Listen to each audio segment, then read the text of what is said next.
po ba'y madalas barado ang ilong at hindi mawalan-wala ng sipon?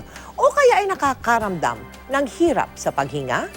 Aba, simptomas na po yan na maaaring may bukol na tumutubo sa loob ng iyong ilong. Gaya ng ininda ni Jenny sa loob ng 3 taon.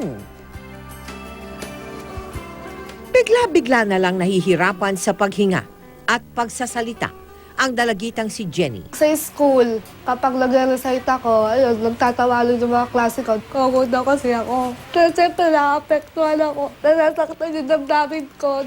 Unti-unti ring nawala ang kakayahan niyang makaamoy. Hirap na po akong pag-amoy sa kung ano yung babango. Nagsimula ito nang may tumubong bukol sa loob ng kanyang ilong. Meron tayong isang intranasal mass. Yung bukol ay nasa loob ng ilong. Meron tayong reddish, smooth-looking na parang polypoid mass.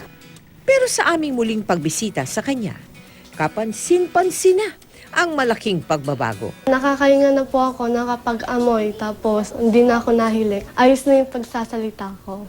Naialis na kasi ang bukol sa kanyang ilong matapos siyang sumailalim sa endoscopic sinus surgery. Malaking papasalamat ko po talaga na nakakaraos na yung anak ko. Kung dati madalas siyang masunugan ng sinaing, Sabi ko, Nene, hindi mo man lang ba naamoy? hindi na ito nangyayari ngayon. Sasaing na siya, alam na niya kung sunog o hindi. Nakakaamoy na siya kahit papano.